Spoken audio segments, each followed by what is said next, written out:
مشکل میں تم ہو تو گراں میرے محبوب پہ گزرتا ہے۔ حضور تو جلدی کرتے ہیں تمہاری بھلائی چاہنے میں، کیوں؟ رشتہ بڑا گہرا ہے۔ النبی اولیٰ بالمؤمنین من انفسہم، فرمایا یہ وہ محبوب ہیں جو تمہاری جانوں سے بھی تمہارے زیادہ قریب ہیں۔ رسول کائنات صلی اللہ تعالیٰ علیہ وآلہ وسلم امت کے حق میں نرم دل رکھتے، نرم۔ لوگ سمجھتے ہیں شاید کسی کا بھلا یہ ہوتا ہے اس کو 4 پیسے دے دیے جائیں، شاید اس کا بھلا یہ ہے کہ اسے نوکری پہ لگوا دیا جائے، شاید بھلا یہ ہے کہ اس شخص کو اگر کسی وہ مشکل میں آ گیا ہے تھانے کچہری کے معاملے میں تو وہاں اس کو سہولت دلا دی جائے، آسانی کر دی جائے، کسی کو مضبوط کر دیا جائے، تو یہ اس کے ساتھ بھلائی ہے۔ میرے رسول پاک صلی اللہ تعالیٰ علیہ وسلم نے بتایا کہ میں نہ مکارم اخلاق کی تکمیل کے لیے آیا ہوں، میں تمہارا وہ نفع کرنے آیا ہوں کہ تمہارا دل ساری جگہوں سے ہٹا کے رب رسول کی طرف مائل کرنا ہے، تمہاری طبیعتوں کے اندر جو سختی ہے اسے نرمی میں بدلنا ہے، تمہارے مزاجوں کے اندر جو بے لگام خواہشات ہیں انہیں شریعت اسلامیہ کی پابندی کی لگام دینی ہے۔ حضور سید عالم علیہ السلام نے لوگوں کی اصلاح کا جو دیکھیں نا، اگر کسی گھر میں بگڑے بچے سنور جائے نا تو روٹی تھوڑی بھی ہو تو گزارا ہو جاتا ہے، اگر گھر والے اخلاقاً اتنے اعلیٰ ہوں، ایک دوسرے سے پیار کرتے ہوں تو تھوڑے پیسوں پر بھی وقت گزر جاتا ہے۔ رسول پاک کا دل دھڑکتا تھا، کس لیے؟ صرف اس لیے نہیں کہ لوگوں کو نوکریاں مل جائیں، مال مل جائے، لوگ جو ہیں ان کے گھر کشادہ ہو جائیں، بلکہ حضور کا دل دھڑکتا تھا کہ لوگ دوزخ سے بچ جائیں، جنت کی طرف ان کا سفر ہو جائے، ان کے دلوں سے حسد کو، تکبر کو، غرور کو، انا کو، خود پسندی کو، عجب کو نکال دیا جائے۔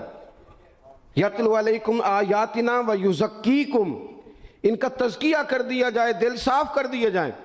رسول پاک صلی اللہ علیہ وسلم احساس کے ساتھ جاتے ہیں۔ ہمارے ہاں نا تبلیغ ہوتی ہے لیکن اس میں درد نہیں ہوتا، الا ماشاء اللہ، اچھے لوگوں کی بات نہیں کرتا۔ لو میرے جیسے آدمی نے تقریر کرنی ہے، گھنٹہ گزارنا ہی ہے، تو پھر بعض اوقات نفس کی خواہشیں غالب ہوتی ہیں تو وہ اصلاح سے زیادہ شوق داد لینے کا غالب آ جاتا ہے۔ وہ آپ کو پتہ ہے نا، وہ ہمارے ہاں پھر وہ نقیب محفل بیچارہ کبھی بھاگ کے ادھر چلا جاتا ہے، کبھی بھاگ کے ادھر آتا ہے، کہتا ہے میں نے جملہ دینا ہے۔ اب وہ ایسے لگتا ہے جملہ نہیں دینے لگا، کوئی ایٹم بم دینے لگا ہے، جس میں اتنی اسے پریشانی، ایک جملہ کہنے لگا ہوں، سنبھال کے رکھنا، ضائع نہ کرنا، یہ نہ کرنا۔ وہ تو جملہ رہنے دے، تو آیت دے ہمیں کوئی قرآن پاک کی، تو ہمیں کوئی حدیث پاک سنا، تو اس حدیثی بات کر، یہ تو مطلب۔ اور پھر وہ داد کا اتنا شوق کہ جب تک سارے ہاتھ نہ کڑھیں، جب تک شمال جنوب والے نہ بول پڑیں تب تک بات نہیں ہوگی۔ یہ کیسی بات ہوئی؟ اصلاح کے اندر تو آپ کا درد آپ کی زبان سے زیادہ اثر رکھتا ہے۔ اقبال کہنے لگے کہ بات جو دل سے نکلتی ہے اثر رکھتی ہے، پر تو نہیں، پر طاقت پرواز مگر رکھتی ہے۔ وہ تو اڑتی ہے، وہ تو اس کی تو پذیرائی ہوتی ہے، اگر بات دل سے نکل رہی ہے تو۔ عزیز بھائی یاد رکھیے گا، حضور سید عالم علیہ السلام درد دل کے ساتھ دعوت دیتے لوگوں۔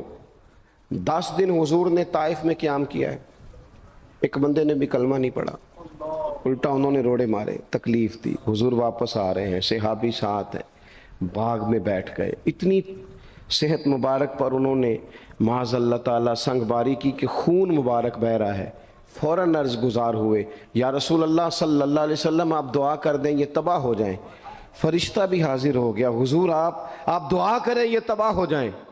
لیکن محبوب کے دل میں نرمی ہے نا امت کے لیے، اگرچہ یہ ساری امت دعوت ہے اس وقت، پر اس وقت بھی نرمی ہے۔ محبوب کریم علیہ السلام نے ہاتھ اٹھائے، صحابی کہتے ہیں میرے دل میں خیال آیا اب یہ تباہ ہو ہی، میری طرف دیکھیں جی، اب یہ تباہ ہو ہی جائیں گے، اب کوئی نہیں بچا سکتا انہیں تباہ ہونے سے۔ لیکن حضور نے کیا کہا اے اللہ انہیں ہدایت دے دے، انہیں پتہ ہی نہیں یہ کیا کر رہے ہیں۔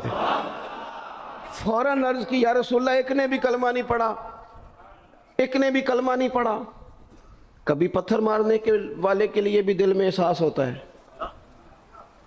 ہمیں تو کسی نے کچھ بھی نہیں کہا، کوئی گالی نہیں دی، کچھ نہیں کہا، پر ہم سخت کیوں ہیں بھلا؟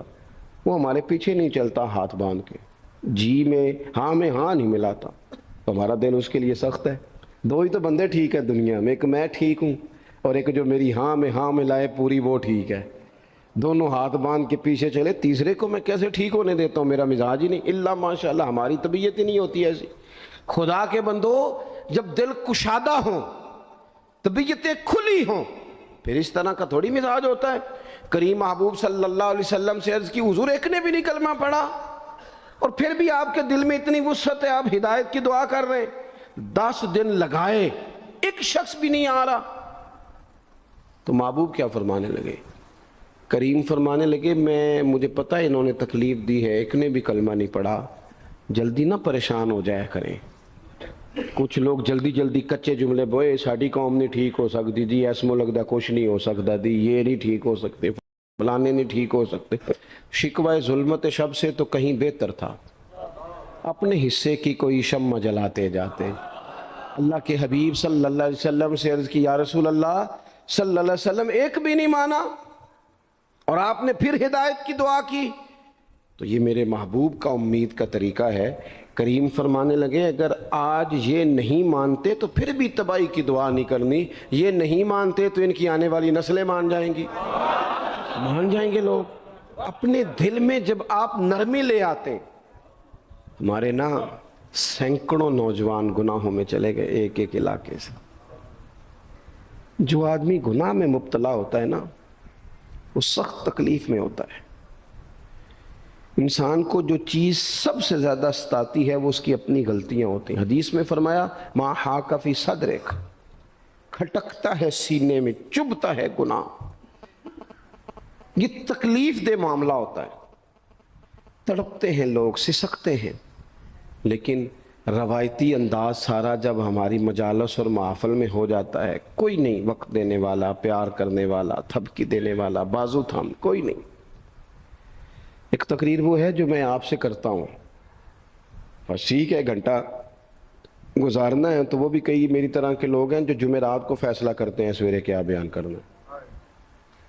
حالانکہ میری طرح کے جو چھوٹے ہیں وہ ہفتے سے ہی تیاری شروع کر لیتے ہیں تاکہ کچھ غور فکر کر کے قوم کے سامنے رکھا جائے، ضروری۔ اب ایک تقریر میں آپ سے کرتا ہوں، سمجھانے کے لیے عرض کرتا ہوں۔ ایک تقریر ایسی ہے جو خطیب صاحب آپ سے کرتے ہیں، اور خدا نہ خواستہ اللہ تعالیٰ معاف کرے، صرف سمجھانے کے لیے، اگر ان کو پتہ چل جائے کہ ان کا بیٹا کسی غلطی میں مبتلا ہو گیا تو پھر بھی اسی طرح ہی داد و تحسین کے لیے لش پش کر کے تقریر ہوگی؟ نہیں، پھر یہ انداز نہیں ہوتا۔ پھر تو بچہ کو سامنے بٹھا کے باپ اپنی پگڑی اس کے پیروں میں رکھتا ہے، پھر تو ماں دوپٹہ پیروں میں رکھتی ہے، کہتے پتر میری کمائی نہ اجاڑ دینا، اور نہ پتہ چلا تو سگریٹ پینے لگ گیا، خدا خیر کرے، تیری مہربانی۔ سوتا نہیں، اس کا چہرہ پریشان ہے۔ اب بات آئی ہے نا، اب یہ وقت آیا تبلیغ کا، اصلاح کا۔ اسے منت کر کے سمجھایا، اس کو گزارش کی، اس نے کہا ابا جی غلطی ہو گئی تھی، آئندہ نہیں کرتا، پوری اس نے تسلی دی، پھر بھی نہیں سوتا۔ بچہ تو وعدہ کر کے چلا گیا، پھر بھی نہیں سویا، وہ اپنے کمرے میں چلا گیا اور اس نے مصلی بچھا لیا۔ کہا یا اللہ یہ میری عمر کی کمائی ہے، مالک اسے ہدایت دے دے۔ او بھائی، جب تو اس انداز میں ملت کے ہر بیٹے کی اصلاح کرنے لگے گا، اور اس سے مراد صرف خطیب واعظ ہی نہیں، حضور نے ہم سب کے ذمہ لگایا تھا، بلغ عنی ولو آیا، ہم سب کی ذمہ داری ہے لوگوں کے لیے، لوگوں کو قائل کریں۔ مجھے بتاؤ، اپنی ذات کے حق میں قائل کرنا ہو تو کرتے ہیں کہ نہیں؟ ہوتا ہے نماز کی دعوت ہم کیسے دیتے ہیں؟ ہم کہتے ہیں پڑھ لیے کر نماز، اتنے پیسے کہاں لے کے جائے گا، یہی دعوت ہوتی ہے نا۔ وہ کہتا ہے تو نے اپنی قبر میں جانا اور میں نے، یہ تو ہے ہمارا دین کے حق میں۔ وہ محفل میں آنا اگر ٹائم ملا تو ٹھیک، یہ ہے دین کے حق میں۔ اور جب اپنی باری آئے، کسی سے 50,000 روپے چاہیے تھے، فون کیا اس کو، ملنا تھا، وہ کہتا حکم کریں، کہتے نہیں ٹیلی فون والی بات نہیں، کہتے میں تو 2 بجے ملوں گا، تو 2:30 بجے میل پر، میں مل کے کر دیں۔ پھر جاتے ہی اس سے 50,000 مانگا نہیں، پہلے منت کی، دکھ سنایا، پھر اسے ثابت کرایا کہ تیرے علاوہ دینا بھی کسی نے نہیں، سارے غلط بندے ہیں، تو ٹھیک ہے، معاذ اللہ۔ پھر اس کو یہ بھی ثابت کرایا وقت پہ واپس کر دوں گا. اتنی ساری گزارش کر کے رو دھو کے جب وہ پورا قائل ہو گیا تو آخر میں کہا مجھے 50,000. صحیح کہہ رہا ہوں؟ ہاں نہ تو کرو نا، چلو ہلکا سا ایسے ایسے تو کرو نا. ہوتا ہے کہ نہیں ایسے؟ او بھائی اپنے حق میں قائل کرنا تھا تو تجھے سارا طریقہ آتا تھا، اور رب رسول کے حق میں قائل کرنے کا تجھے طریقہ ہی نہیں آتا. تجھے پتہ ہی کوئی نہیں کہ کیسے قائل کرنا ہے. اپنے لیے تو نے قائل مائل کرنا تھا، سارا پتا تھا، سب خبر تھی کیسے منانا ہے. اور کسی کو مسجد کے لیے منانا تھا تو کہتا ہے جی میری کو مانتے ہی نہیں، میری کون سنتا ہے. آپ جب تک اس درد سے، زازان نام کا ایک گویہ تھا بغداد میں، گاتا تھا، آواز بڑی سریلی تھی، بڑے لوگ اس کے گرد جمع ہو جاتے. حضرت عبداللہ ابن مسعود رضی اللہ تعالیٰ عنہ، حضرت عبداللہ ابن مسعود، یہ وہ خوبصورت ہستی ہیں کہ محبوب نے فرمایا ان سے قرآن سیکھا کرو، یہ اسی طرح پڑھتے ہیں جس طرح میرے اوپر نازل ہوا تھا. حضرت عبداللہ ابن مسعود رضی اللہ تعالیٰ عنہ صحابہ میں مفتی، صحابہ میں قاری، بڑے آدمی. حضرت عبداللہ ابن مسعود ایک دن گزر رہے تھے کسی مقام سے جہاں بھی وہ رہتا تھا، تو وہاں اللہ معاف فرمائے گانے بجانے کی مجلس سجی ہوئی تھی، وہ گا رہا تھا. آپ گزرے تو کانوں میں ہلکی سی آواز گئی. قریب ایک شخص سے پوچھا یہ کون ہے، کس کی آواز ہے؟ کہا حضرت یہ زازان نام کا ایک گویہ ہے. وہیں کھڑے کھڑے درد سے کہنے لگے کتنی سونی آواز ہے، کاش یہ قرآن پاک کی تلاوت کرتا، اتنی خوبصورت آواز ہے. کوئی تو ہو نا جو اس درد سے بات کرے، کاش یہ قرآن پاک پڑھتا. اور پھر دعا مانگتے آگے تشریف لے گئے. وہ جوان تھا، فارغ ہو کے باہر نکلا، لوگوں کا رش تھا. ایک شخص نے اسے روکے، کہا زازان ادھر آ. پتہ آج کیا ہوا؟ کہا جناب کیا؟ کہنے لگے جانتے ہو حضرت عبداللہ ابن مسعود کو؟ کہا جانتے ہیں. فرمایا وہ صحابی رسول صلی اللہ علیہ وسلم آج گزرے، تیری آواز ان کی سماعتوں سے ٹکرائی تو فرمانے لگے کاش یہ قرآن پاک پڑھتا. کہنے لگا صحیح بتاؤ انہوں نے میرا نام لیا ہے؟ صحیح بتاؤ میرے لیے کہا انہوں نے؟ میرے جیسے شخص کے لیے میں سوچ بھی نہیں سکتا. میں کہاں وہ کہاں، میرا نام لیا ہے. کہاں؟ تھوڑی دیر رکا، چند لمحوں پتہ نہیں سوچے کہاں کہاں کا سفر کر کے آئیں. وہ ساری سوچیں درد بن کے آنسو بنی، اور پھر آنسو داڑھی پہ ٹپکے چہرے پہ آئے. پھر لوگوں سے پوچھنے لگا گھر کا پتہ بتاؤ گے؟ کہا وہ فلاں جگہ پہ موجود ہیں. دوڑا گیا، دروازے پہ دستک دی، حضرت عبداللہ ابن مسعود آئے. کہا کون ہو بیٹا؟ کہنے لگے حضور میں وہی ہوں جس کے بارے میں آپ نے کہا تھا کاش یہ قرآن پڑھتا. میں آ گیا ہوں، پڑھا دے مجھے قرآن پاک، پڑھا دے. کوئی بیٹھا ہوا مجھے دور دعا دیتا ہے، میں ڈوبتا ہوں پر سمندر اچھال دیتا ہے. کسی سے تو آپ پیغام حق کہیں، کسی کو تو دعوت خیر دیں. یہ سب سے بڑا بھلا ہے. اگر کسی بد اخلاق کو با اخلاق کر دو گے نا، اس کی بیوی سکون میں آ جائے گی، اس کی ماں آرام سے سونے لگے گی، اس کا باپ کہے گا وہ حد ہو گئی، میرا پتر ٹھیک ہو گیا ہے، تمیز سے بات کرنے لگا ہے.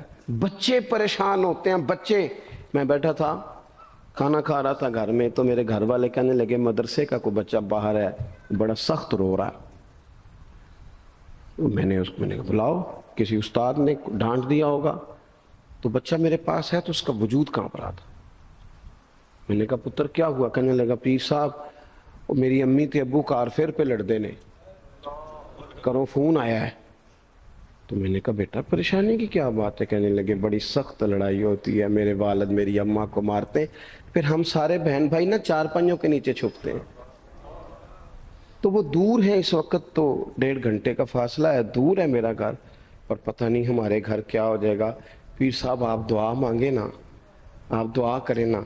اس بچے کی کیفیت اور اس کے اوپر چھائی ہوئی آزمائش اور اس کے طبیعت میں اسے دیکھ کے میرے آنسو نکل گئے. کچھ دنوں کے بعد میں نے اس کے باپ کو بلایا. میں نے کہا خدا کے بندے، تیری انا اور تیری بیوی کی انا اتنی سخت ٹکراتی ہے کہ تیری اولاد پیس کے رہ گئی. کاش تو رسول اللہ کی اس صفت سے آگاہ ہوتا کہ خدا کے بندوں کو معاف کر دو، اللہ تمہیں معاف فرما دے گا۔ کاش تمہارے اندر وہ کیفیات ہوتی، تمہارے بچے میلوں دور رہ کے بھی تڑپتے ہیں کہ جانے گھر میں، کیوں؟ اس لیے کہ گنجائش نہیں دلوں میں، کوئی اخلاقی تعلیم نہیں۔ ہم نے اپنے گھروں کو خود اپنے ہاتھوں سے اتنا آزمائش کا گھڑا بنا لیا ہے، لڑائیاں، جھگڑے، مصیبتیں، کیوں؟ کہ پیسوں کی تو تبلیغ روز ہوتی ہے کہ کمانے چاہیے، مال کی تبلیغ تو روز ہوتی ہے، درد نہیں بٹتا، اخلاق کی بات نہیں ہوتی۔ او سجنوں، ہمارا غریب گھر تھا، اور میرے ابا جی جب گندم کا سیزن ختم ہوتا گھر میں لے کے آتے تو ہمارے گھر کے سین میں کھڑے ہو کے فرماتے، لو پتر کسے دا گھر وال نہیں تکنا، میں دانے پاتے نے پھڑو لیتے تو تہاڈی ماں نے اچار پا دیتا ہے۔ اب پرواہ نہیں، اس سادگی کے ساتھ، اس آسانی کے ساتھ گزارا ہوتا تھا۔ میں نے ایک دفعہ کہا، میں نے کہا ابا جی لوگ بڑا بڑا پیغام دیتے ہیں، پیسے کماؤ پیسوں، آپ نہیں دیتے پیغام، چلیں یہ بتا دیں کوئی شے پسند نہیں کھانے میں؟ کہنے لگے بیٹا بھوک لگی ہو تو ہر شے پسند، نہ لگی ہو تو نخرہ ہی نخرہ، اگر طلب ہوگی تو یہ بھی تمہیں نفع دے گا، لیکن اپنے گھر میں سکون رکھنا، اطمینان رکھنا، اس ٹینشن سے اپنے ایک دوسرے کو اخلاق کا سبق پڑھائیں، دلوں کی نرمی کا درس دیں، تھوڑی سی کوشش کریں جس سے ہمارے گھر بچ جائیں، اور اگر کوئی بندہ گناہگار نظر آئے تو اس پر تنقید نہ کریں، تنقید نہ کریں، مجھے صحیح بتانا، دل پہ ہاتھ رکھ کے۔ خدا نہ خواستہ کسی کا بچہ بچی معاذ اللہ، اللہ بچائے سب کو، بگڑ جائے تو کیا وہ چوک میں کھڑے ہو کے چسکے لے لے کے بتائے گا کہ بچہ میرا بگڑ گیا؟ بولو سارے، بولو جلدی سے۔ تو پھر پڑوسیوں کا بچہ بگڑا ہے تو پھر چسکے کیوں لیے؟ گلی میں کسی کی بیٹی سے معاذ اللہ خدا نہ خواستہ کوئی ایسی غلطی ہو گئی تو جگہ جگہ باتیں کی، تیاں سانجیاں نہیں ہوندیاں؟ اپنے بچے کے بارے میں جب تو کہتا ہے چھپ جائے بات، دیکھنا۔ حضرت سیدنا جنید بغدادی کہتے ہیں میرے ماموں تھے حضرت سری سختی، میں اپنے ماموں سے ہی بیعت تھا، انہی کی خدمت میں رہتا تھا۔ فرماتے ہم جا رہے تھے، ایک دن انہوں نے چھڑی پکڑی ہے، ایک ہاتھ میں مجھے تھاما، تھوڑا آگے گئے تو رش تھا، چند لوگ کھڑے تھے، تو حضرت سری سختی مجھ سے کہنے لگے جنید دیکھ تو صحیح رش کیوں ہے؟ تو میں گیا تو ایک نوجوان شراب پی ہے، معاذ اللہ نشے میں دھت لیٹا ہے، ارد گرد لوگ کھڑے، اور وہ چونکہ پوری طرح اس پر نشہ غالب ہے تو اول فول باتیں کر رہا ہے، لوگ بھی اس کے ساتھ جو ہے وہ ہنسی مذاق کر رہے ہیں، اس کا مذاق اڑا رہے ہیں، رش ہے۔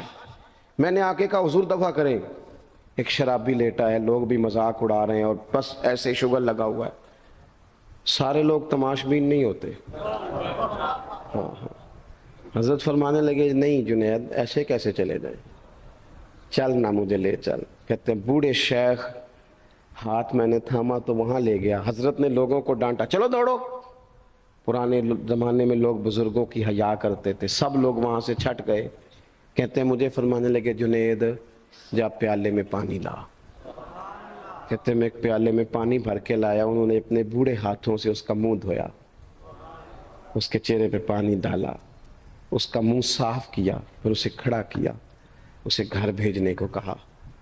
کہتے ہیں وہ وہیں ایک کونے میں سائیڈ پہ ہو گیا تو حضرت نا منہ دھو کے نا تھوڑی دیر چپ کر گئے، پھر 2-3 لمحے گزرے تو ان کی آنکھوں میں زور زور سے آنسو ٹپکے، اور ہاتھ اٹھا کے کہنے لگے مالک میں تیرا کمزور بندہ ہوں، میں منہ دھو سکتا تھا، میں دل تو نہیں نہ دھو سکتا، جو میرے اختیار میں تھا میں نے کر دیا، باقی تو مقلب القلوب ہے، کر نہ کرم۔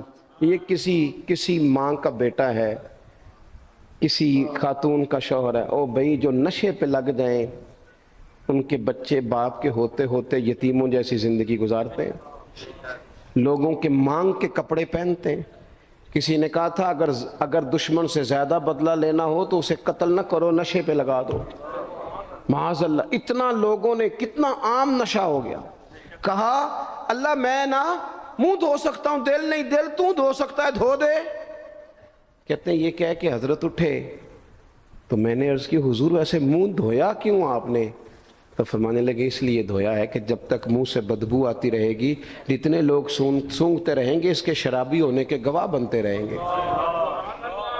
میں نے اس لیے دھو ڈالا ہے کہ ہو گئے پیچھے جو ہو گئے، مزید گواہ نہ بنے، حضرت سری سختی کہتے ہیں حضرت جنید بغدادی کہتے ہیں میں نے اسی رات تہجد کے وقت اٹھ کے حضرت کو وضو کرایا، میں نے ان کا بازو تھاما، میں ہی ان کو مسجد میں لے کے گیا۔ کہتے ہیں جب ہم مسجد میں پہنچے تو وہ کل دوپہر والا شرابی ہم سے پہلے مصلی پہ بیٹھا تھا۔ کہتے ہیں میرے دل سے آوازیں نکل رہی تھی، شیخ دیکھ لو پھر مالک کتنا کریم ہے، آپ نے منہ دھو ڈالا تھا، رب نے دل بھی دھو ڈالا، کرم فرما دیا۔ کوئی ہو نا جو ایسا کرے؟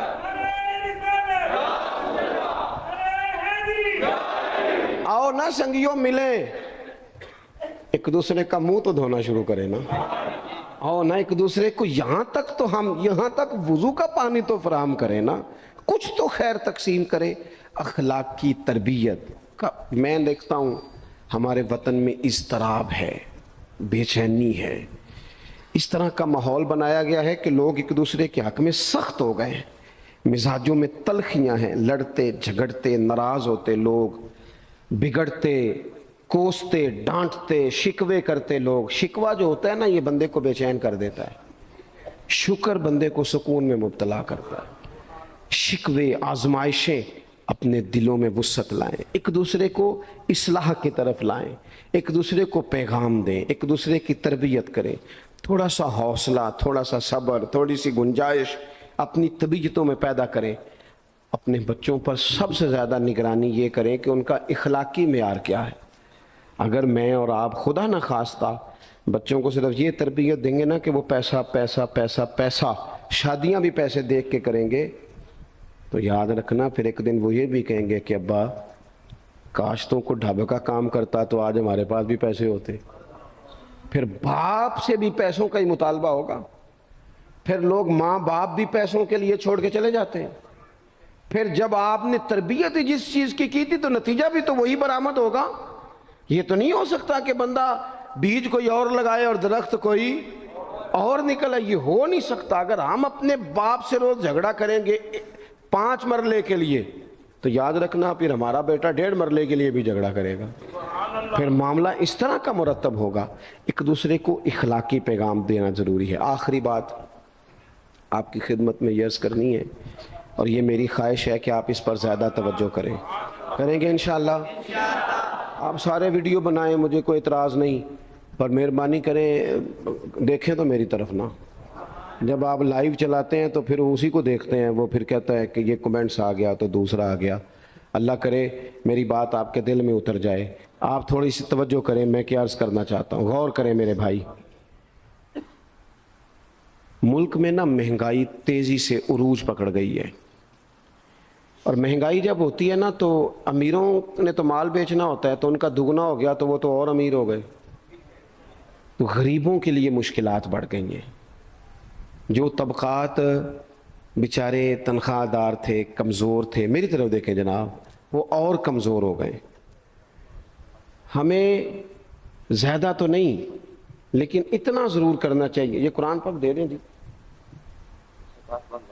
یہ مجھے دے دیں، لے لیا تشریف رکھیں آپ۔ عزیز بھائی تھوڑا سا نا، زیادہ نہیں، 3 لوگ مل کے ایک غریب آدمی کا خیال تو رکھ ہی سکتے ہیں نا، لیکن غریبوں سے بھی عرض کروں گا سہارا بندوں کو نہیں بنایا کرتے، سہارا رب رسول کو بنایا کرتے۔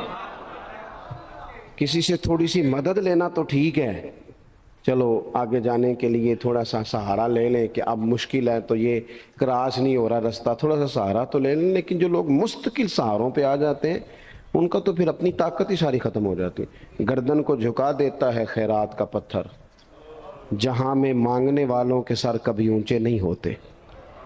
تھوڑی سی ہم نے ایک دوسرے کی مدد کرنی ہے۔ جو لوگ زیادہ مالدار ہیں ان سے میری گزارش ہے کہ تھوڑے سے خرچے کم کر لیں، اپنے ہاتھوں سے تقسیم کریں۔ یہ چھوڑ دیں کہ وہ میرے چچا کے جو بیٹے ہیں وہ میرے ساتھ اچھا سلوک نہیں کرتے، وہ فلانے ہیں، وہ ان کا سلوک اگر وہ کریں گے تو اللہ سے اجر لیں گے۔ آپ اگر ان کو محسوس کرتے ہیں نا وہ غریب ہیں، ماموں کے بیٹے، چچا کے بیٹے، گلی والے، محلے والے، تو تھوڑا تھوڑا کر کے اپنے بھائیوں کی مدد کرنی شروع کریں۔ دیکھو عید پہ کپڑے تھوڑے لے لو نا، ویسے بھی سوٹ کی ضرورت تو صرف عید پڑھنے کے لیے، بعد میں تو کپڑے بدل کے گوشت کرتے ہیں، تو بچے ویسے سوئے رہتے ہیں سارا دن۔ تھوڑی سی نا اپنے اضافی خرچے کم کریں. غربا کی تھوڑی یہ عید گزری تھی نا چھوٹی تو شادیاں شروع ہو گئی تھیں. میرے پاس لوگ بہت زیادہ آتے ہیں، چونکہ نیک آدمی سمجھ کے اچھا گمان کر کے لوگ دعاؤں کے لیے کہتے ہیں، تو ان کے دکھ سن کے نا تو کئی دفعہ سوچتے ہیں کہ یار یہ جو امیروں نے اتنے مہنگے مہنگے ہوٹلوں میں روٹیاں کھائیں، اتنی مہنگی مہنگی گاڑیاں پجارو، یہ اللہ کے حضور جواب بھی تو دینا ہے نا. ہم نے ایک دوسرے کا خیال چھوڑ گئے، دو چار باتیں سوچ کے نا، وہ جی اس کے گھر میں 3 لوگ ہیں، کام کیوں نہیں کرتے؟ خدا کے بندے کرتے ہیں کام، لیکن محنت سے نہیں ملتا، خدا کے فضل سے ملتا ہے. تیرے اوپر فضل ہے، تجھے اب باتیں آتی ہیں، لیکن کئی دفعہ سارے بھی کریں تو رزق جب ہی آتا ہے جب رب چاہتا ہے. ایک تو وہ لوگ ہیں جو ہاتھ پھیلا کے مانگ لیتے ہیں، ایک سفید پوش ہوتے ہیں لا یسألون الناس الحافا، جو لپٹ لپٹ کے سوال نہیں کر سکتے. ان کو دیکھیں، بالخصوص اپنے بہن بھائیوں میں، قریبی رشتہ داروں میں، پڑوسیوں میں تھوڑی تھوڑی لوگوں کی مدد کریں اور اپنے خرچے بتدریج کم کریں. خواہش تو بچوں کی طرح ہوتی ہے، ایک خواہش پوری کریں تو دوسری پیدا ہو جاتی ہے، دوسری پیدا کریں تو 4 خواہشیں اور کھڑی ہیں. یہ نفس تو بچے کی طرح ہے. اپنی خواہشات تھوڑی کم کر کے، یہ حکومتوں سے آپ امید نہ رکھیں. ہمارے ملک میں جتنی سیاسی جماعتیں حکومتیں کر چکی ہیں یا کر رہی ہیں، ان سے کوئی توقع نہیں. یہ بیچارے تو اپنے جھگڑوں سے ہی باہر نہیں آتے، انہیں کیا خبر کہ غریب کہاں بستا ہے. جب تک بندہ وہاں سے ہو کے نہیں نا گزرتا جو اصل جگہ ہے. تمہیں یہ جو تم اے سی والے کمروں میں بیٹھ کے اور جناب نیسلے کی بوتلیں رکھ کے پریس کانفرنس کرتے ہو، تمہیں کیا پتا ہو، تمہیں کیا خبر ہو کہ بچوں کی فیس دینی ہو تو بوڑھے ماں باپ پہ کیا گزرتی ہے. تمہیں کیا خبر ہو کہ عید آ گئی ہے تو بوڑھے کس طرح مشورے کر رہے ہیں کہ اگر تیدے کر کپڑے نہ کر لیتے ساس گلاں کرے گی. تمہیں کیا خبر ہو کہ کچھ غریب ایسے بھی ہیں جو بیچارے رات کو مشورہ کرتے ہیں کہ صبح ناشتے میں گھی کہاں سے لانا ہے، بچوں کے پراٹھوں کے لیے تو گھی بھی نہیں ہے، گندم امیر شہر کی ہوتی رہی خراب اور بچی کسی فقیر کی فاقے سے مر گئی. خدا را مہربانی کریں، گنجائش پیدا کریں. بندہ کبھی بھی جیب کا سخی نہیں ہوتا. بخاری شریف میں پورا باب ہے کہ بندہ غنی دل کا ہوتا ہے. اپنے دل کا غنا اپنے اندر لائیں. جب آپ کا دل سخی ہو جائے گا ساری چیزیں ٹھیک ہو جائیں گی. اللہ تعالیٰ مجھے اور آپ کو توفیق عمل عطا فرمائے. اللہ تبارک و تعالیٰ اپنے بندوں پر بڑا مہربان ہے، وہ اپنے بندوں کو معاف کرنے والا ہے، اپنے بندوں پر رحمت کرنے والا ہے. ہم اللہ تعالیٰ کے عاجز بندے ہیں. خواہشات نفسانیہ کئی دفعہ معاذ اللہ غالب آتی ہیں، غلطیاں ہو جاتی ہیں، اور ان غلطیوں کی پاداش میں انسان اپنی جان پر زیادتی کرتا ہے. اللہ تعالیٰ معاف کرے تو اس کا سفر اللہ کے عذاب کی طرف ہوتا ہے. اب ہمیں یہ حکم ہے کہ ہم سب بار بار استغفار کریں، اپنے رب کی بارگاہ میں اس کے حضور توبہ کریں، اللہ سے معافی کے خواستگار ہوں.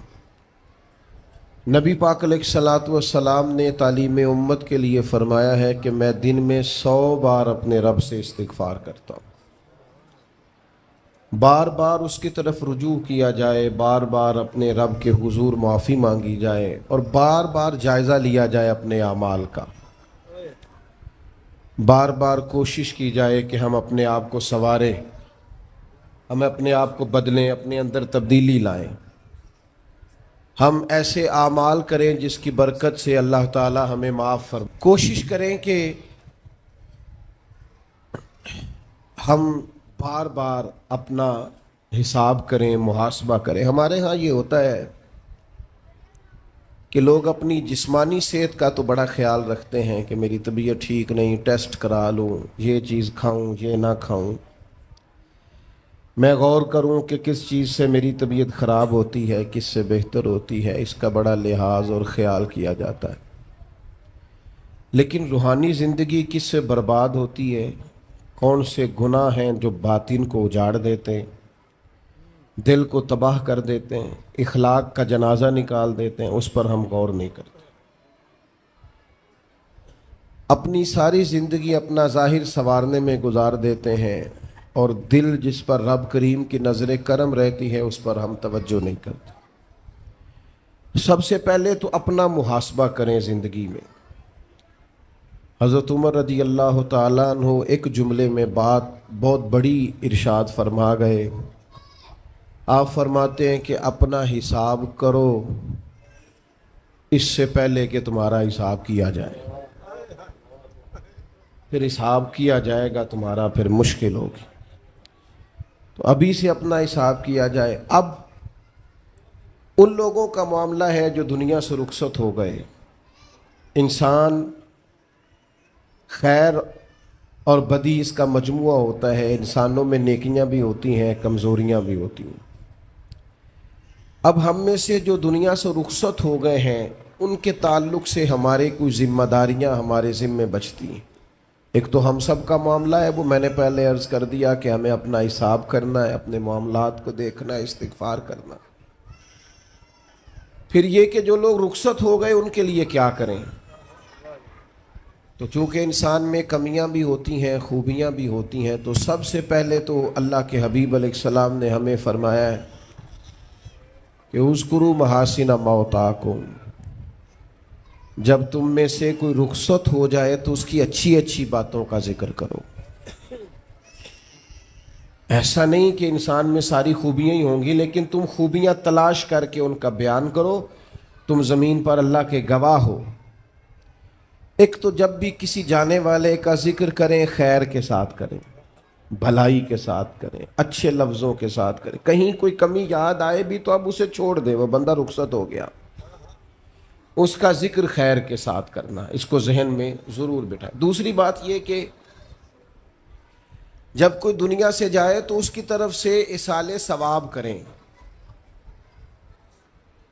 یعنی ایسے اعمال کرے جن کی وجہ سے اسے ثواب پہنچے. اب ہمارے ہاں جو رسم و رواج بعض بن گئے ہیں, بڑی بڑی دیگیں, بڑے لاؤ لشکر, نامی گرامی بندہ ہے تو نامی گرامی آؤ جاؤ تو کھانے تو بڑا جلسہ تو پتہ لگ جائے لوگوں کو. تو پہلے تو یہ یاد رکھو جس کام میں تھوڑی سی بھی ریاکاری ہو اس پر اللہ کی بارگاہ سے اجر کی امید کیسے رکھتے ہو. جب تک عمل خالص لوجہ اللہ نہیں ہوتا, جب اس پر ثواب مل نہیں رہا تو جائے گا کیسے. جتنا آپ عمل چھپا کے کریں گے, جتنا آپ عمل اللہ کی رضا کے لیے کریں گے, اتنا ثواب زیادہ ہوگا, جانے والے کو فائدہ زیادہ ہوگا. وہ میں ختموں پہ جاتا ہوں کئی دفعہ تو وہ کہتے ہیں اتنے لاکھ روپیہ مسجد کو دیا, اس کا بھی اعلان کر دیں. اتنے قرآن پاک پڑھے ہیں تو اس کا بھی اعلان کر دے. کس کو بتا رہے ہو اعلان کر کے؟ اللہ کو تو پتہ ہے تم نے کیا پڑھا ہے. یہ پرچیاں پڑھ پڑھ کے کس بات کی سنا رہے ہو, کیا مطلب ہے اس کا. حضرت عبداللہ ابن مسعود رضی اللہ تعالیٰ عنہ فرماتے ہیں بعض ریاکار مر کے بھی ریاکاری نہیں چھوڑتے. حضور مر کے ریاکاری نہیں چھوڑتے, مرنے کے بعد کیسے ہوگی؟ فرماتے ہیں ان کی خواہش ہوتی ہے جنازے بڑے ہونے چاہیے, لوگوں کو پتہ لگ جائے فلانا گیا. مرنے کے بعد بھی تو دکھاوا کر رہا. حضرت ابو ذر غفاری رضی اللہ تعالیٰ عنہ کا جنازہ چند لوگوں نے پڑھا ہے, 4-5 لوگوں, اور حضور کے محبوب ترین صحابی ہیں. بڑا جنازہ بھی بڑی بات ہے, اللہ تعالیٰ توفیق دے تو اچھے لوگوں کے بڑے جنازے, لیکن کسی کا جنازہ چھوٹا بھی ہو جائے تو مطلب یہ نہیں کہ بندہ ٹھیک نہیں تھا. بات کی سمجھ آ رہی ہے؟ تو میرے عزیز, ایصال ثواب کریں تو اللہ کی رضا کے محض. پتہ ہوتا ہے محلے میں غریب کون ہے, اپنے والد اور والدہ کے نام پر غریب کو دے دیں. کسی مقروض کی مدد کریں, اس بیچارے کی جان چھوٹ جائے. آپ کوئی گلی ٹھیک کرا دیں جہاں سے لوگوں کا گزرنا آسان ہو. آپ کچھ ایسا نظام کر دیں جس سے لوگوں کے لیے آسانیاں پیدا ہو جائیں. لیکن آپ محض وہی کام کریں گے جس سے دکھاوا ہوگا تو کیا امید کرتے ہیں اس پر اجر کی. تو ایصال ثواب دیکھیں قوم کو ضرورت کیا ہے, وہ والا ایصال ثواب کریں. حضرت سعد رضی اللہ تعالیٰ عنہ نے جب آن کر کے عرض کیا تھا کہ یا رسول اللہ صلی اللہ تعالیٰ علیہ وسلم, میری والدہ کا انتقال ہو گیا ہے تو میں ان کے لیے کیا کروں. تو محبوب نے فرمایا کہ فلاں جگہ پانی کی قلت ہے تو وہاں کنواں کھدوا دے. معنی کیا ہے کہ اس پانی پینے سے اللہ تبارک و تعالیٰ تیری ماں کو اس کا اجر عطا فرمائے گا. صدقہ تو جس چیز کی ضرورت ہے آپ وہ چیز کر کے دیں. اور ختم چپ کر کے بھی ہو جاتا ہے, گھر کے اندر بھی ہو جاتا ہے, اکیلے بھی ہو جاتا ہے, اس کے لیے لاکھوں کروڑوں لگانے کی کوئی ضرورت بھی نہیں. چوتھی بات, تیسری بات, کوشش فرمائیں کہ جو نیکیاں جانے والا کرتا تھا وہ نیکیاں جاری رہیں. اس کے بچے, اس کی اولاد, اس کے سارے رشتہ دار ان نیکیوں, اگر وہ کوئی بھلائی کرتا تھا تو وہ بھلائی ہوتی رہے, وہ جاری رہے, وہ سلسلہ آگے بڑھایا جائے.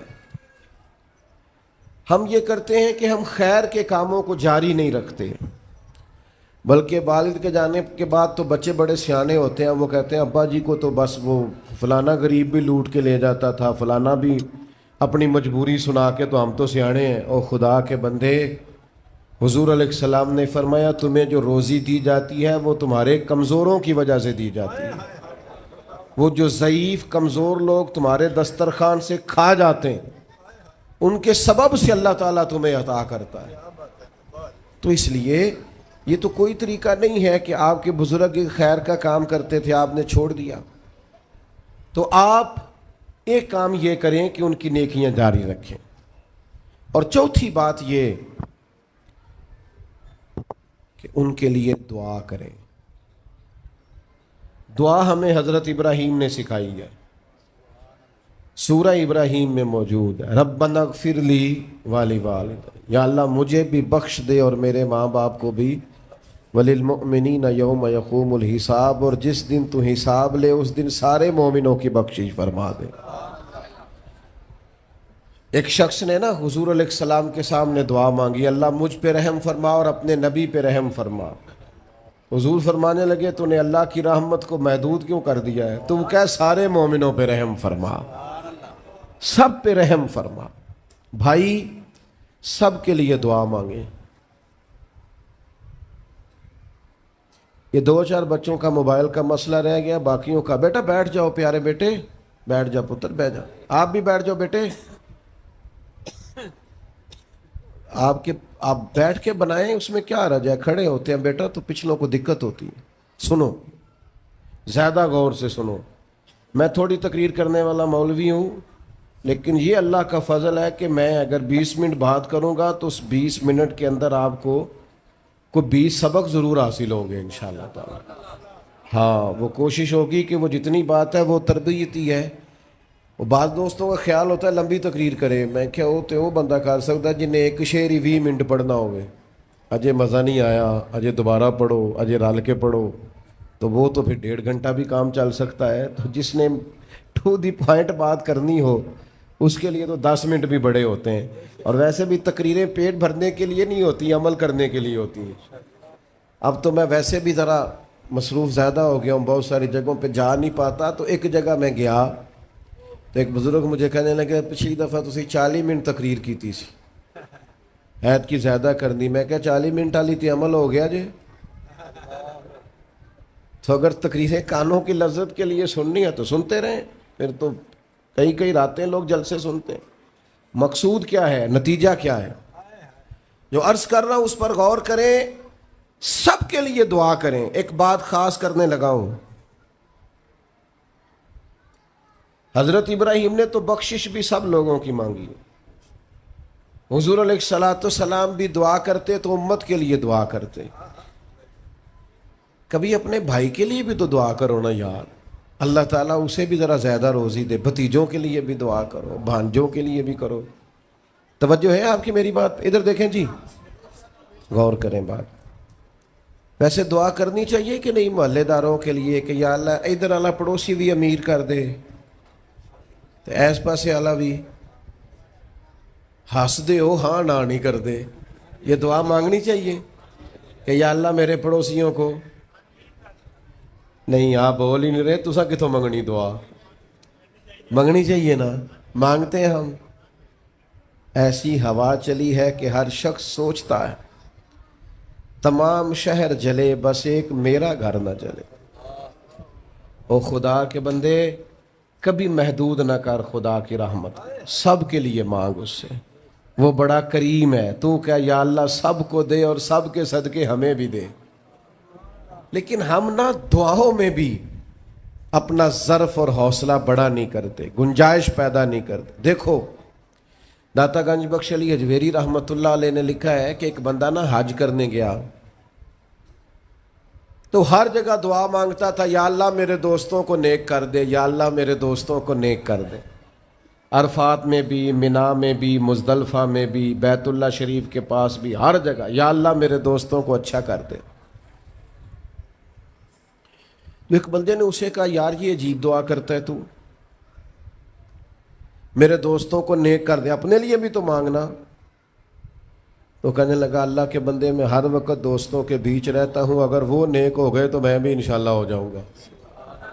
ان کی صحبت میرے اوپر بھی اچھا اثر ڈالے گی، چونکہ رہتا جو ان کے بیچ ہوں۔ ہمارا علاقہ امیر ہو گیا تو انشاءاللہ ہم بھی ہو ہی جائیں گے۔ لوگوں کے رزق میں برکت ہوگی تو ہمارے رزق میں بھی تھوڑا سا نا کشادہ دل کریں ہر معاملے میں۔ اور سنیں حدیث پاک، نبی کریم علیہ الصلوۃ والسلام نے فرمایا، جو دعا اپنے بھائی کی غیر موجودگی میں اس کے لیے مانگی جاتی ہے نا، اللہ وہ دعا جلدی قبول فرماتا ہے۔ اور حضور فرماتے ہیں، جب تم اپنے بھائی کی غیر موجودگی میں اس کے لیے دعا مانگتے ہو، اللہ تمہارے سرانے فرشتہ کھڑا کرتا ہے، اور فرشتہ کہتا ہے، مالک جو یہ اس کے لیے مانگ رہا ہے پہلے اسے عطا فرما۔ تو کیسی سعادت کی بات۔ لیکن سینہ کشادہ کرنا پڑے گا، دل بڑا کرنا پڑے گا، حوصلہ بڑا کرنا پڑے گا۔ جب تک دل، طبیعت، حوصلہ یہ بڑا نہیں ہوتا اتنی دیر تک لطف۔ حضور کی ساری امت کے لیے دعا مانگیں کہ اے اللہ جتنے خوش عقیدہ ہیں محبوب کے غلام، سب کو جنت عطا فرما، سب کے لیے کھول دے دروازے جنت کے۔ دعا اللہ کی۔ اچھا پھر دعا مانگنی بھی ذرا ذوق سے چاہیے۔ کسی بندے نال ذاتی کام ہوئے، ذاتی کوئی لوڑ پہ جائے وہ کیویں کرائی دا پلا؟ جی تو پتہ ہے سارے گل دا۔ السلام علیکم جناب، کہندا وعلیکم السلام، کتھے ہو جی؟ میں تے دور ہاں، کدھرے تسی حکم کرو۔ کہندا نہیں ٹیلی فون والی گل ہی نہیں، مینوں مل کدھرے؟ اور رات کو کسی وقت کہتا میں 2 بجے آؤں گا، میں جاگنا یار مجبوری بڑی ہے، تو پاویں 3 بجے آ، مینوں مل کے سویں۔ پھر اس کو جا کے مجبوری بتاتے ہیں، کلیاں قسمیں اٹھاتے ہیں، اور یہ بھی اس کو کہتے ہیں بار بار کہ میں سارے دوستاں، سنگیاں، ساتھیاں، ساکاں نو آکھ بیٹھا، تیرے تو بغیر گل کو نہیں سنی کسی بھی۔ پورا قائل کرتے ہیں اس کو، پورا مجبور کر دیتے ہیں مدد کرے۔ کرتے ہیں کہ نہیں ایسا؟ لوگ کرتے ہیں نا۔ اور تمہیں پتہ ہے بندہ کیسے مانتا ہے، منا لیتے ہو تو سیکھ جاؤ نا رب کیسے مانتا ہے۔ کبھی بیٹھو نا اکیلے مصلی بچھا کے اور کہو نا اس سے کہ مالک تیرے سوا کدھر جائے؟ کس سے کہیں؟ کس کی بارگاہ میں عرض کریں؟ کون ہے جس کے حضور جائیں؟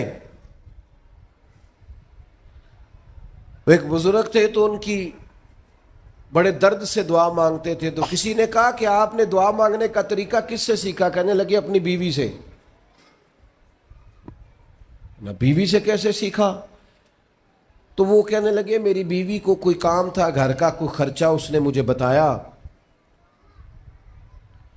تو میں نے اسے کہا ابھی میرے پاس پیسے کوئی نہیں، آتے ہیں کہیں سے تو دیتا ہوں، کرا دیں گے۔ عورتوں کی عادت ہوتی ہے 2-4 دن کے بعد پھر یاد کرایا کہ وہ کام گھر کا ہونے والا ہے، پیدا کیا ہے، بتا تیری بارگاہ میں عرض نہ کروں تو پھر میں کس سے کروں؟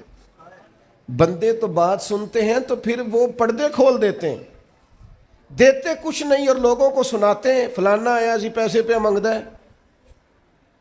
ایک سنگی سی ایک دفعہ تے انہیں بھائی دا تگڑا ہے چنگا، دور کسی سنگی کو لونے کو مدد لئی تھوڑی، میں نے کہا یار تیرا بھائی ٹھیک ٹھاک ہے؟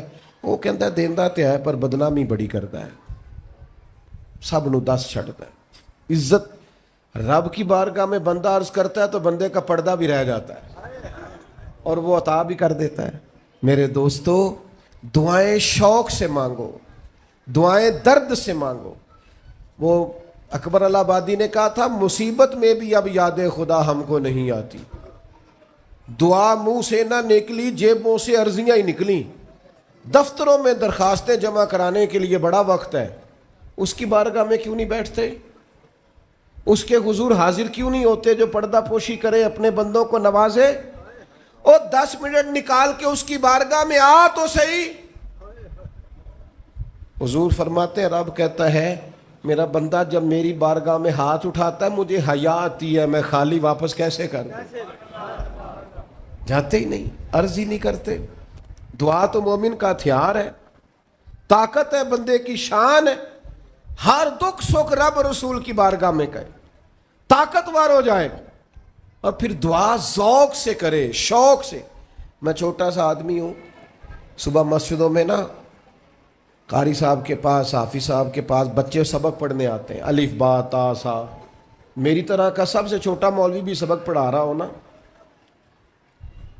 تو بچہ سبق پڑھاتے ادھر ادھر دیکھے تو قاری صاحب تھپڑ مارتے، کہتے ادھر تک کوئی سبق میرے سے پڑھ رہا، دیکھ ادھر رہا ہے۔ اور بات بھی ٹھیک ہے کہ وہ بچہ کیسے پڑھے گا جس کا دھیان ہی نہیں، لفظوں کی پہچان ہی نہیں ہوگی۔ ڈانٹتے ہیں استاد ادھر توجہ کر۔ عجیب لوگوں نے رب سے دعا مانگ رہے ہیں، دھیان کسی اور طرف ہے، دل کسی اور طرف ہے، ذوق کسی اور طرف، توجہ ہی کوئی نہیں۔ مانگ اللہ سے رہیں، بارگاہ کتنی بڑی ہے، اور رٹی رٹائی دعائیں چل رہی ہیں، دعاؤں میں باتیں ہو رہی ہیں۔ ان تے بندے دعا دے ٹائم بھی موبائل نہیں بند کرتے، وہ بھی ویڈیو چاہیے انہوں نے۔ اللہ سے مانگ رہے ہیں، اس وقت بھی توجہ۔ حضرت موسیٰ علیہ السلام نے عرض کی رب کی بارگاہ میں کہ میری قوم عرض کرتی ہے مالک تو ہماری دعائیں قبول نہیں فرماتا، تو اللہ کریم نے فرمایا کلیم ان کے لفظ میرے ساتھ ہوتے ہیں، دل نہیں میرے ساتھ ہوتے۔ جملے رٹے رٹائے بولنا اور دل پتہ نہیں کہاں گردش کر رہا ہے۔ بات جو دل سے نکلتی ہے اثر رکھتی، پر نہیں طاقت پرواز مگر رکھتی۔ اب جو ہم جانے والوں کے لیے دعائیں کریں گے، اس میں تو ہمیں چاہیے آپ پیر صاحب سے دعا ضرور کرائیں، علامہ صاحب سے ضرور دعا کرائیں، لیکن جس ذوق سے پتر نے دعا مانگنی ہے نا والد کے لیے، وہ دوسرا کوئی نہیں مانگ سکتا۔ جو بیٹی نے دعا مانگنی ہے نا درد سے، وہ دوسرا کوئی۔ آپ خود دعا مانگیں، خود ختم شریف پڑھیں، خود تلاوت کریں۔ اسی بڑے منفرد لوگ ہاں، ہمارا یہ طریقہ ہے کہ ہم نے رویہ اس طرح کا بنایا ہوا ہے کہ قرآن شریف بھی کوئی اور ہی پڑھے گا ہمارے ابا جی کے لیے۔ او بھائی آپ بھی تو کوئی 2 سپارے پڑھے نا اپنے والد کے لیے۔ او میں اینے قرآن پاک پڑھائے نے، تو آپ کنے پڑھے نے بھائی؟ ایک بھی نہیں، وہ سارے مدرسے کے بچے۔ اور پھر آپ نے ناراض نہیں ہونا میری بات سے، قرآن پاک کے بارے میں نبی پاک علیہ السلام نے فرمایا جب تک دل جمے پڑھو، اور جب دل نہ جمے طبیعت تھکے تو چھوڑ دو۔ تے جڑا اسی بالاں نو بلانے ہیں مدرسیوں تو کہنے ہیں پورا قرآن پڑھ کے ہی اٹھنا جے، او دا کی مطلب ہے؟ ان کا دل کرے تو آدھا سپارہ پڑھیں، دل کرے تو 1 رکوع پڑھیں۔ آپ نے تو پابند کر دیا ہے۔ کس بنیاد پر پابند کیا آپ نے؟ آپ خود پڑھیں۔ اور پھر علماء نے لکھا ہے بچہ نیت کر لے والد کے لیے پڑھ رہا ہوں، کہنے کی بھی ضرورت نہیں، اللہ ثواب عطا کر دے گا۔ خود ایک سپارہ نہیں۔ اور بیٹا بیٹی بھائی سنیں میری بات، اللہ آپ کو سلامت رکھے، میری بات سنیں۔ اب ہم نے کرنا کیا ہے؟ اب کرنا یہ ہے کہ ہم نے خوب دعا کرنی ہے۔ آج بھی جن کے ختم کے لیے ہم آئے ہیں نا، ہمارا دل پورا لگ جائے، اس طرح بندہ رب کو مناتا ہے نا۔ یہ ضروری نہیں کہ یہاں سے سپیکر سے یہ دعا ہوگی وہی دعا ہے، آپ اپنے دل میں 2 جملے کہہ دیں اس کے لیے کہ یا اللہ تو مہربان ہے۔ دیکھو لمبا نہیں یاد رکھتے لوگ، جو قبروں میں پڑے رہ گئے، آہستہ آہستہ بندے بھولنے لگتے ہیں۔ جب کسی کا انتقال ہوتا ہے لوگ روز قبرستان جاتے ہیں، پھر تھوڑے دنوں کے بعد یہ روٹین کیے، فرمایا قبر والا ماں، میرا باپ، میری اولاد میرے لیے دعا کرے، میرے اپنے میرے لیے دعا کریں، وہ تو انتظار کر رہا۔ دوستو اپنے جانے والوں کا بہترین تحفہ ان کے لیے دعا کرو. میری والدہ میرے والد چلے گئے, کوئی مجھ سے پوچھے نا ان کے لیے کیسے دعا کرتے, تو میں کہتا ہوں میری سانسیں بھی دعا کرتی,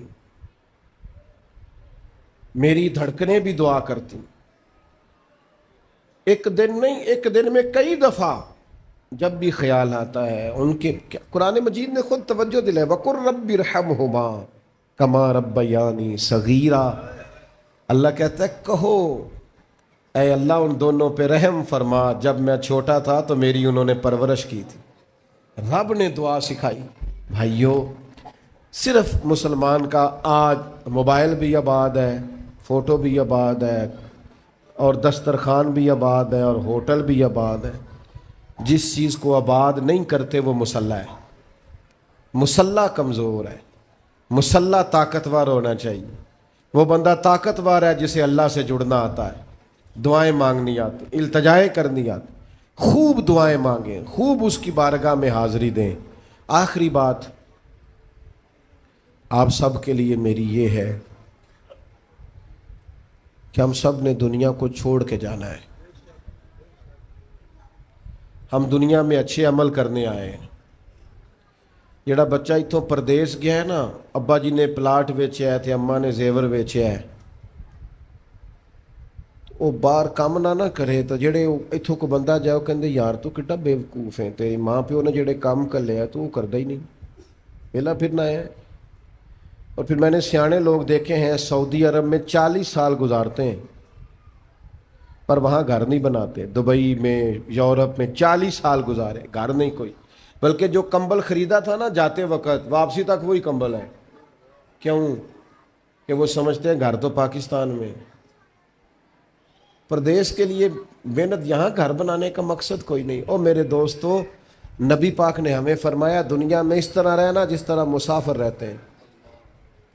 گھر تو تمہارا جنت میں, اصل ٹھکانہ تو آخرت کا ہے. لیکن ہم ساری تباہی اتار رہے ہیں, یہاں فارغ پھر رہے ہیں. آپ نے ناراض نہیں ہونا, ڈھیر سارے بندے بے نمازی ہیں اور بلا وجہ بے نمازی ہیں, کوئی وجہ نہیں. جو بندہ کہتا ہے نماز کے لیے ٹائم نہیں ملتا, جھوٹ بولتا ہے, کیونکہ رب کہتا ہے لا یکلف اللہ نفسا الا وسعہا, جو بوجھ کوئی اٹھا نہ سکے میں ڈالتا ہی نہیں. تو ہم نماز پڑھ سکتے تھے تو اللہ نے فرض کی ہے. ٹھنڈے اے سی لگ گئے, اب فجر میں آنکھ ہی نہیں کھلتی. او خدا کے بندو, اس وقت سے ڈرو جب اے سی بھی ہو, کمرہ بھی ہو, پر نیند ہی نہ آئے. آج نیند ضرور کرو پر غافلوں والی نہ کرو. فجر کی نماز بر وقت. آج کل ہی تو موقع ہے فجر پڑھنے کا جب رات چھوٹی, اب بھی تو مزہ آتا ہے, بندہ تھوڑی قربانی دے کے اٹھتا ہے. یہی تو ٹائم ہے کہ آپ وقت پہ آئیں. اور یہ ذمہ داری ہے گھر کے بزرگوں کی کہ وہ جس طرح ناراض ہوتے ہیں نا میری روٹی کیوں نہیں ٹائم نہ پکی, انہیں ناراض ہونا چاہیے کہ تم نے نماز کیوں نہیں پڑھی. لیکن وہ ذات کے لیے ناراض ہوتے ہیں, دین کے لیے ناراض ہی نہیں ہوتے. اس پر ضرور توجہ کریں, بالخصوص اپنی نماز کا خیال. اور نوجوانوں سے کہوں گا, جو بندہ جوانی میں نمازی نہیں نہ ہوتا, بڑھاپے میں اس کے لیے عادت ڈالنا مشکل ہوتا ہے. ابھی سے نمازی ہو جاؤ, بڑا مزہ آئے گا, زندگی مینج ہو جائے گی. ہم تو بھائی ٹائم کے اتنے پابند ہی نہیں رہے. ساڈا تے ٹائم ہی ہے وے, زور تو پہلا زور تو بعد, اثر تو پہلا تے اثر تو, ہر چیز نماز کے ساتھ سیٹ ہے.